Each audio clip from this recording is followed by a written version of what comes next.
அரசமைப்பு சட்டத்தினுடைய 21வது பிரிவு ஒவ்வொரு இந்திய குடிமகனுக்கும் தனி உரிமையை அளித்திருக்கிறது. அதேபோல் அரசமைப்பு சட்டத்தினுடைய 25வது பிரிவு எந்த ஒரு மதத்தை பின்பற்றவும் கடைபிடிக்கவும் மற்றவர்களுக்கு எடுத்துரைக்கவும் உரிமை வழங்கியிருக்கிறது. முஸ்லிம்களை பொறுத்தவரை 2 பெருநாட்கள்.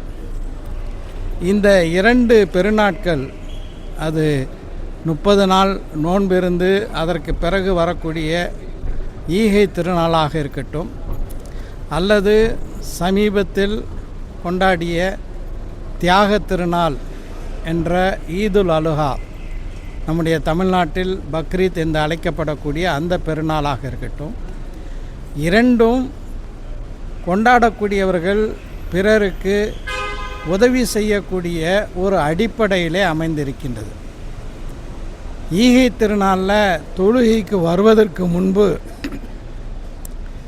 வறியவர்களுக்கு தாங்கள் சாப்பிடக்கூடிய உணவுப் பொருள், அதாவது அது அரிசியாக இருக்கலாம் அல்லது கோதுமையாக இருக்கலாம், அதை வழங்கிவிட்டு தான் இந்த பெருநாள் தொழுகைக்கு வர வேண்டும் என்பது ஈகை திருநாளில் உள்ள ஒரு வழக்கம். அதேபோல் தியாக திருநாளில் தொழுகை முடிந்த பிறகு அவரவர் சக்திக்கேற்ப, அது ஆடாக இருக்கலாம் அல்லது காளை மாடாக இருக்கலாம் அல்லது ஒட்டகமாக இருக்கலாம், அதை அறுத்து பலியிட்டு ஒரு பகுதி தங்களுடைய வீட்டுக்கும் இன்னொரு பகுதி தங்களுடைய உறவினர்களுக்கும் 3வது பகுதி வறியவர்களுக்கும் கொடுக்கக்கூடிய வகையில் இந்த தியாக திருநாள் நடைபெற்று வருகிறது. இங்கு யாரும் இந்தியாவை பொறுத்த வரைக்கும் பசுவை குர்பானி என்று சொல்லக்கூடிய பலியிடுவதில்லை. பெரும்பாலும் ஆடுகள் தான் பலியிடுகிறோம். அதே போல் காளை மாடுகள் தான் பலியிடப்படுகிறது. ஒருவர் வழக்கு தாக்கல் செய்தார் என்பதற்காக வேண்டி இந்த மனுவை தியாக திருநாளுக்கு, பக்ரீத் திருநாளுக்கு முந்தைய தினம் இந்த தீர்ப்பை நீதியரசர் GR சுவாமிநாதன் வழங்கியிருப்பது, அவர் தலைமையிலான அந்த அமர்வு வழங்கியிருப்பது மிகுந்த ஒரு மனவேதனையை அளிக்கின்றது. நீதிமன்றம் அனைவருக்கும் பொதுவானது. அவர்கள் ஒரு நீதி வழங்குகிறார்கள் என்றால் அந்த நீதி பாரபட்சம் இல்லாமல் எல்லாருக்கும் பொருத்தமான ஒன்றாக இருக்க வேண்டும். இன்றைக்கு நான் யாரையும் குறை சொல்வதற்காக சொல்லவில்லை. நீதிமன்றம் நடுநிலை தவறிவிட்டது, நியாயமாக பாரபட்சம் இல்லாமல் இந்த தீர்ப்பு வழங்கப்படவில்லை என்பதற்காக சொல்கிறேன். கோயில்களில், அதே போல் சில சந்தர்ப்பங்களில் தேவாலயங்கள் கூட ஆடு அல்லது மாடு வெட்டப்படுகிறது. இப்போ மாடு வெட்டக்கூடாது என்று பக்ரீத் திருநாளுக்கு தடை போட்ட நீதிமன்றம் ஏன் கோயில்கள்லையும் தேவாலயங்கள்லையும் ஆடோ அல்லது மாடோ வெட்டக்கூடாது என்று ஏன் தடை போடவில்லை? நான் சொல்வதை தெளிவாக புரிந்து கொள்ள வேண்டும். இந்திய அரசமைப்பு சட்டம் அனைத்து மதத்தினர்களுக்கும் அவர்களுடைய மார்க்கத்தை, மதத்தை பின்பற்றுவதற்கு உரிமை கொடுத்திருக்கிறது. அதே போல தான் கோயிலில் திருவிழாக்களின் போது ஆடுகளை வெட்டுகிறார்கள் அல்லது மாடுகளை வெட்டுகிறார்கள். அதே போல் தேவாலயங்களிலும் இது நடக்கின்றது. இது தவறு என்று சொல்லவில்லை. ஆனால் சென்னை உயர்நீதிமன்றத்தில் நீதியரசர் GR சுவாமிநாதன் அவர்களுக்கு ஏன் பக்ரீத்தில் வெட்டப்படாத மாடுகளை மட்டும் பொது இடங்களில் வெட்டக்கூடாது அப்படிங்கிறது மட்டும் இல்லை, ஒருபோதுமே மாடு வெட்டக்கூடாது என்று முஸ்லிம்களை நோக்கி இந்த தீர்ப்பை கொடுப்பதனுடைய நோக்கம் என்ன? கொடுத்தால் பாரபட்சம் இல்லாமல் எல்லாருக்கும் கொடுத்துருக்கணும். எனவே இந்த தீர்ப்பு ஒரு பாரபட்சமான தீர்ப்பு. தமிழ்நாடு அரசு இதற்கு மேல்முறையீடு செய்து தவறான இந்த தீர்ப்பை திருத்துவதற்கான நடவடிக்கை எடுக்க வேண்டும் என்று கேட்டுக்கொள்கிறேன்.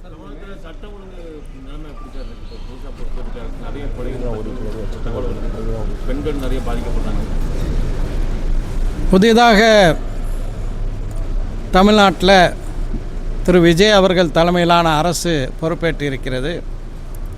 அதற்கு பிறகு வழக்கத்திற்கு மாறாக அதிகமான குற்ற சம்பவங்கள், குறிப்பாக பாலின பலாத்காரங்கள் நடைபெறுவது நமக்கு ஒரு பெரிய அதிர்ச்சியை தருகிறது. கடந்த திராவிட முன்னேற்றக் கழக ஆட்சியை விமர்சித்து நாங்கள் தூய்மையான ஒரு ஆட்சி தருவோம் என்று சொல்லிதான் மக்களிடம் வாக்குகளை சேகரித்தார்கள். மக்களை பாதுகாப்பது ஒரு அரசாங்கத்தினுடைய கடமை. சரியான முறையில் இந்த குற்ற சம்பவங்கள் இனி நடக்காதவாறு உயரிய ஆலோசனைகள் நடத்தப்பட்டு நடத்தை விதிமுறைகள் முழுமையாக கடைபிடிக்கப்பட்டு இந்த குற்றச்சம்பவங்கள் தடுத்து நிறுத்துவதற்கு இந்த அரசு போர்க்கால அடிப்படையில் நடவடிக்கை எடுக்க வேண்டும். சென்ற ஆட்சியில் இதுபோன்று நம்முடைய திருநெல்வேலி மாவட்டத்திலும் கூட ஒரு படுகொலை நடந்தபோது அது சரியான முறையில் விசாரிக்கப்பட்டு விரைந்து அந்த குற்றவாளிகளுக்கு, அது பெண்ணாக இருந்தாலும் அவர் ஒரு காவலராக இருந்தாலும் தண்டனை கொடுக்கப்பட்டிருக்கிறது. அதே அடிப்படையில் விரைந்து உரிய விசாரணை நடத்தி தண்டிக்கப்பட வேண்டும் என்று கேட்டுக்கொள்கிறேன்.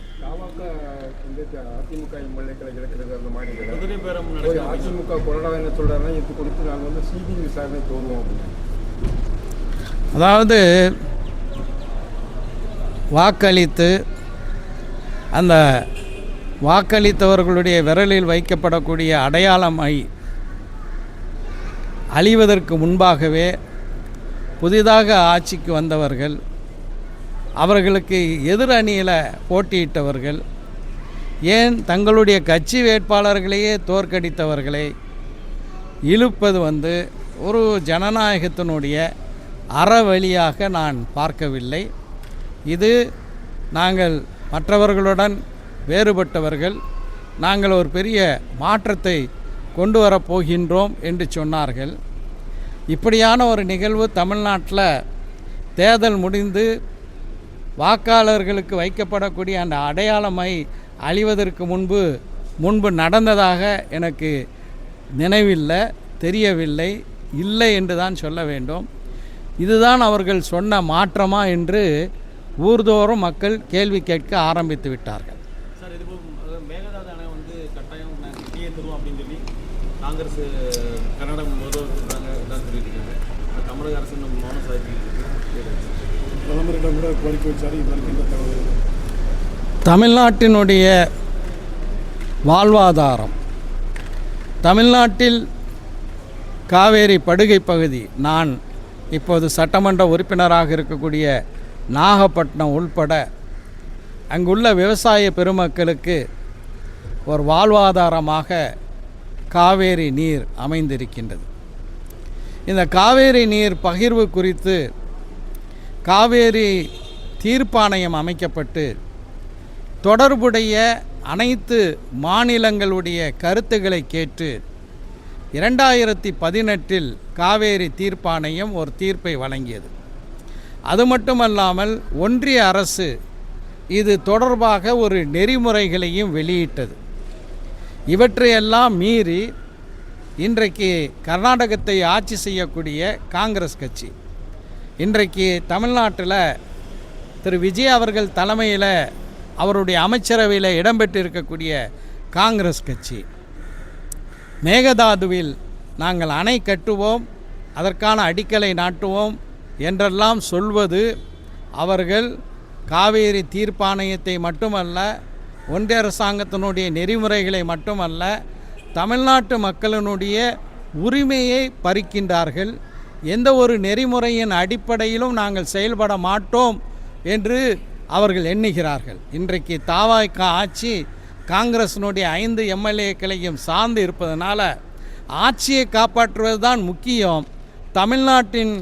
தமிழ்நாட்டிற்கு குறிப்பாக காவேரி படுகை பகுதிக்கு தண்ணி வந்தால் என்ன, வராட்ட என்ன, என் ஆட்சியை காப்பாற்றணும், என் அமைச்சரவையில் காங்கிரஸ் இருக்காங்க, இதே காங்கிரஸ் தான் கர்நாடகத்தில் ஆளுகிறது. எனவே இது குறித்து தாவேகா மௌனம் சாதிப்பதில் எந்த விதமான ஆச்சரியமும் இல்லை. மேகதாது வில் அணை கட்டுவதை எதிர்த்து மனிதநேய மக்கள் கட்சியின் சார்பாக விரைந்து ஒரு சில நாட்களில் நாங்கள் மிகப்பெரிய ஒரு போராட்டத்தை நடத்துவோம்.